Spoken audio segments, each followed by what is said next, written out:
రాష్ట్ర ప్రభుత్వం వాళ్ళ చేతగంతనాన్ని బయటపెట్టుకుంటుంది. ప్రభుత్వం వచ్చి 6 నెలలు గడుస్తున్నప్పటికి కూడా ఇంకా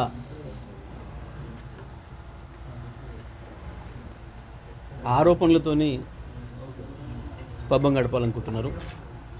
గత ప్రభుత్వం పైన నిందలేయాలని, గత ప్రభుత్వాన్ని నడిపిన వాళ్ళపైన నిందలేయాలని, వీళ్ళ చేతగంతనాన్ని తప్పిపుచ్చుకోవడం కొరకు కమిషన్ల పేరు మీద ఏదో నాటకాలు చేస్తున్నారు, డ్రామాలు చేస్తున్నారు తప్ప ఏమీ ఉండదు. దాంట్లో ఏదైనా ఒకటి ఏదైనా ఎంక్వైరీకి ఇస్తే వాళ్ళకి అప్పచెప్తే అది రోజుతో నా ప్రభుత్వం పని అయిపోతుంది. వాళ్ళు తెలిసి వాళ్ళు ఏదో రిపోర్ట్ ఇస్తే రిపోర్ట్ ఇచ్చిన తర్వాత ఆ రిపోర్ట్ను అసెంబ్లీలో ప్రవేశపెడతారా, ఇంకో పద్ధతులు ఇస్తారా, ఏం చేస్తారు, ఏముంటాయి దాని మీద చర్యలు, దాని తర్వాత ప్రాసెస్ ఉంటుంది. కానీ ప్రతిరోజు ఇక వాళ్ళకి తాబేదారులు ఉండే ఒకరిద్దరు మీడియా హౌజెస్ని పట్టుకొని నిత్యం పార్లమెంట్ ఎన్నికల వరకు అనుకుని మొన్న పార్లమెంట్ ఎన్నికల వరకు జరిపోయినారు. ఇప్పుడు ఇంకా ఇచ్చిన హామీల పైన ఎన్నికల తర్వాత చేస్తాము, కోడ్ పోయిన తర్వాత చేస్తామని అని చెప్పి ఇప్పుడు ప్రజలు ఎక్కడ కదులుతారో, ప్రజలు ఎక్కడ నిలదీస్తారో అన్న భయంతో ఇంకా అవే డ్రామాలు కొనసాగిస్తున్నారు. అన్నీ తేలిపోతున్నాయి. వీళ్ళు ఇంతకాలం మాట్లాడిన ఎన్ని పసలేనివే అని, అర్థం లేని ఆరోపణలని వరుసగా తేలిపోతున్నాయి. కాళేశ్వరం మీద ఈ ప్రభుత్వం చేసిన తప్పు పెద్ద నేరపూరితమైన చర్య.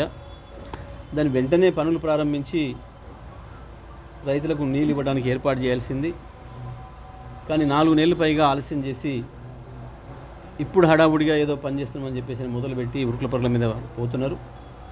కానీ రైతాంగం ఇప్పటికే గమనించిండ్రు ఈ ప్రభుత్వం యొక్క చేతగంతనాన్ని. కేవలం రాజకీయాల కొరకే వాడుకోవాలి ప్రాజెక్టులను కానీ ఇతర విషయాలని చెప్పి వీళ్ళు అనుకుంటున్న విషయాన్ని ప్రజలు గమనించిండ్రు.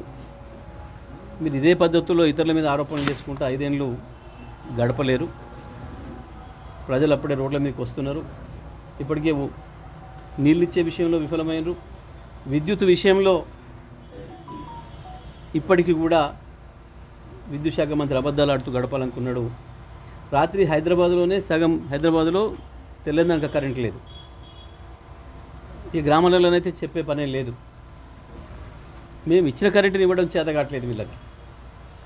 మనుషుల కొరకు రోడ్ల మీద ధర్నాలు చేస్తున్నట్టు మనం అనేక మీడియాలో చూస్తున్నాం, ఛానళ్ళలో చూస్తున్నాం, సోషల్ మీడియాలో చూస్తున్నాం. రైతాంగం మళ్ళీ 10 ఏళ్ల క్రితం పరిస్థితిని గుర్తు చేసుకుంటున్నారు. 10 సంవత్సరాల క్రితం ఆనాడు కాంగ్రెస్ ప్రభుత్వంలో ఎట్లా ఉండేనే ఉన్నారు. 10 సంవత్సరాల క్రితం ఆనాడు కాంగ్రెస్ ప్రభుత్వంలో ఎట్లా ఉండేనే విత్తనాల కొరత, విత్తనాలు అందకుండా విత్తనాలు బ్లాక్ చేసి, ప్రత్యేకించి విత్తనాల విషయంలో పత్తి విత్తనాలు దొరకకపోవడానికి కారణంలో ప్రభుత్వంలో ఉన్న కొంతమంది పెద్దలు వాళ్ళ హస్తం ఉంది, వాళ్ళే బ్లాక్ చేసి ఎక్కువ ధరకు అమ్ముతున్నారనే సమాచారం మాకుంది. తొందరలోనే దానికి సంబంధించిన విషయాలు కూడా బయటపెడతారు. ప్రభుత్వంలోనే ఒక మంత్రికి సంబంధం ఉంది అని చెప్పి ఒక సమాచారం వచ్చింది. పూర్తి ఆధారం రాగానే దాన్ని కూడా మేము ప్రజల ముందుకు తీసుకొస్తాం. ఎట్టి పరిస్థితుల్లో కూడా ఈ ప్రభుత్వం యొక్క దొల్లతనాన్ని, ఈ ప్రభుత్వం యొక్క చేతగంతనాన్ని తప్పకుండా బయట పెడతాం. ప్రజల ముందట వీళ్ళను నిలబెడతాం. మీరు ఇచ్చిన హామీల మీద దృష్టి పెట్టకుండా ఇంకా తప్పించుకునే ప్రయత్నం చేద్దామంటే సాధ్యం కాదనే విషయాన్ని ఈ సందర్భంగా నేను స్పష్టంగా ప్రభుత్వానికి తెలియజేసుకున్నాం. కొత్తవే చెత్తరాతలు, రోతరాతలు రోజు మీడియాలో ముందు పేజీలో రాయించుకుంటూ గడపాలని అనుకుంటే అది ఎక్కువ కాలం సాధ్యం కాదనే విషయాన్ని ప్రభుత్వ పెద్ద తొందరగా గ్రహిస్తారని అనుకుంటున్నాను. వాళ్ళు ఎన్ని కమిషన్లు అయినా వేసుకోవచ్చు, ఎవరు వద్దనడం లేదు. కమిషన్లు వాళ్ళ పరిధిలో వాళ్ళు పనిచేయాల్సిన అవసరం ఉంటుంది. గతంలో మనం చాలా చూసినాం కమిషన్లు ఎట్లా పనిచేసినాయి, కమిషన్ల రిపోర్ట్స్ ఎట్లా వచ్చినాయి, ఏం చేసిండ్రు అనే విషయాలు మనం చాలా విషయాలు చూసినాం. మరి వాళ్ళ కమిషన్లు పనిచేసిన దానికంటే ఎక్కువ మీడియా వార్తలు ఎక్కువవుతున్నాయి. దానిపైన కూడా ప్రజలు ఆలోచిస్తున్నారు. కమిషన్ల యొక్క ఉద్దేశం ఏంది, దేని కొరకు ఏర్పాటు చేయబడ్డ కమిషన్లు ఏం పని చేస్తున్నాయి అనే విషయాన్ని కూడా ప్రజలు గమనిస్తున్నారు, అందరూ కూడా గమనిస్తున్నారు. ఎందుకంటే వాళ్ళ పని ఏదో వాళ్ళు జాగ్రత్త చేస్తారు, చేయాలి.